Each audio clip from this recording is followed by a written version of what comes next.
Alright, what's going on, guys? It's your main bro from MMA Bro. My name is Michael. What I'm doing is I'm breaking down the fight card as for Saturday, which is going to be UFC Fight Night, Oleinik versus Lewis.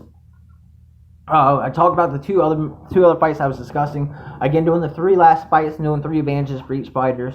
May do a prediction video, may not. A little bit torn on what I'm feeling right now. But it's that time. We're here to talk about the main event fight, the fight that everybody's going to be pretty much tuning in to see, which is going to be the highly loved Derek Lewis versus a man who seems to be battling against time. That's Aleksei Oleinik. Now, again, when it comes to this videos, what I like doing is talking about the more established fighter later, and talk about the person that people may know, people may not know, are the least favorite fighter. And this one, so by that definition, of course, I'm going to go with Aleksei Oleinik first. Aleksei Oleinik, for those who don't know, has been doing MMA for a long time. I think he started out in like 98 or 96. He's been fighting for a long time. Just actually welcomed Mauricio Verdun back to the UFC in his last fight, I want to say. But welcome back to Mauricio Verdun, which was a great fight. And now what I'm going to do is I'm going to discuss the three advantages that I think Oleinik has over Derek Lewis. The first one I'm going to get away, that's going to be the easiest one for everyone to talk about, which is going to be grappling. Aleksei Oleinik's a very good grappler. He's very known for his chokes. They call him the boa constrictor because it feels like a boa whenever he's putting his chokes on. Now, the thing that makes him such a better grappler is obviously Lewis is really not much of a grappler.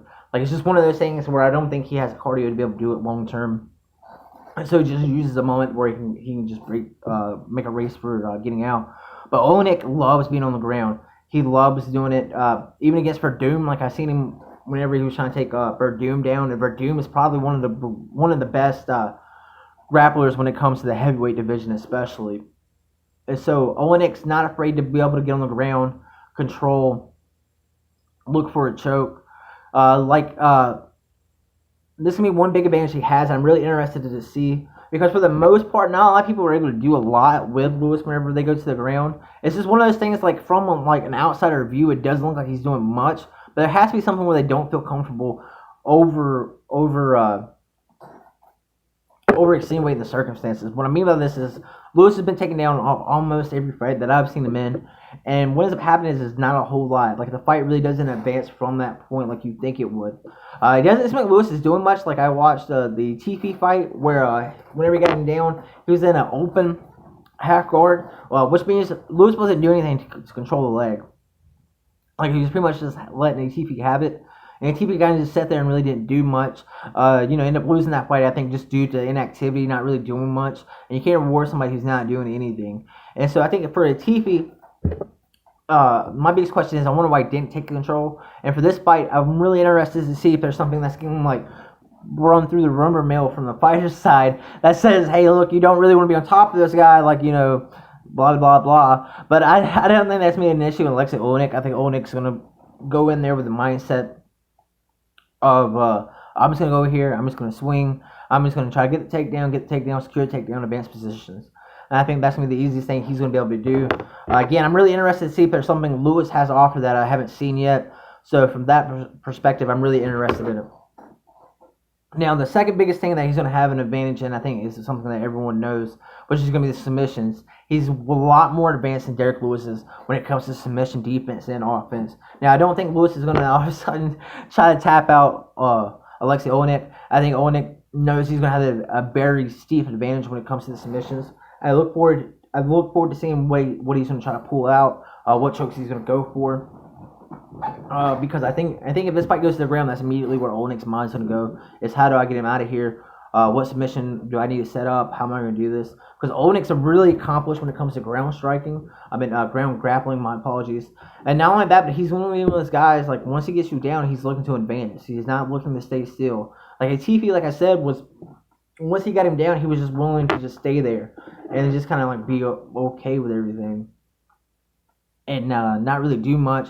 I think Oleinik's going to be kind of trying to constantly pass. I think it's going to be one of those things where he's just going to constantly look to pass, look for a submission, which is something that Lewis, from my experience, what I've seen in his fights, hasn't really had that kind of like test at. Like maybe like at the beginning of his career, and maybe some. There have been glimpses of him having submission defense, but nothing like really high end. Like it was like just situations where somebody goes for something and he gets back up. So I'm really interested to see what's going to happen whenever Oleinik really pushes the pressure on this fight and really is start going for submissions. I want to see what Lewis can do, and also Oleinik might be old, but he knows how to get it done on the ground game. Really, really stout. I would say he's up there. I would put Verdum a little bit higher when it comes to grappling in the heavyweight division. Obviously, Curtis Blades been a little bit different because I don't know how diverse Curtis Blades is with submissions. His wrestling is obviously probably one of the best, but I think overall grappling, Oleinik's at least in the top 3 if you want to put personal preference, if you want to put Curtis Blades over there due to the ability to be able to get the takedown. The third thing of it is when I watched his fights, I want to say it was Verdum. I want to say it was a Verdum fight. The pace he put on for one whole round was just spectacular. He was just swinging constantly, wildly, aggressively, with power. He's a very strong dude, Aleksei Oleinik is. And so for him to have that power and then just be willing to just go full rampage for a round, I think it's really going to start eating into Lewis. And the reason why is because Lewis, I've only seen one fight where I've really seen him be like very active for all 3 rounds. But for the most part, he's not one of these guys who's going to want to be, even if it's on an offensive swinging, I don't think he wants to be in that fight constantly because Oleinik does have power, and he's going to be swinging from wild, crazy angles that you really can't replicate. And the biggest thing of it with that is the fact that, like, you can't replicate the way somebody's striking. Every time you see something, it's kind of like, oh, what's going on here? I don't really know what I'm doing. Even if you're, like, an experienced fighter, just because, even if you're more experienced when it comes to striking, it's just one of those things where it's really going to be hard for someone like Oleinik to, for Lewis, my fault, to keep up that kind of pace. I don't think he can.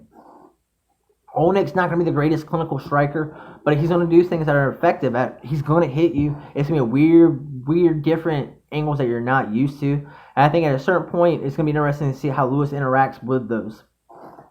All right, so like always, another great video.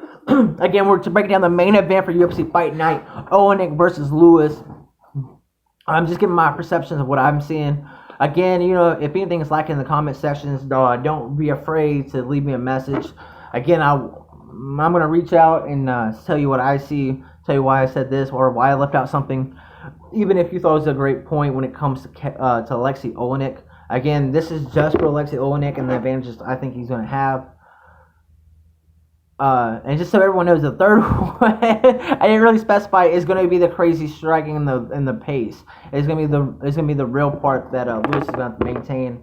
So again, if you guys watch this video, please like and subscribe. In the comment section, let's see if we can get some kind of big discussion going on about MMA. Talk about things that other MMA websites / main personalities aren't talking about. I have no problem with that. That's what this is for. I really want to get people's views, and just at certain points, I might just leave comments on certain things just to see if someone can see what they're seeing and see if it's the same thing. Like always, man, I hope you guys have a great day. Another video coming soon.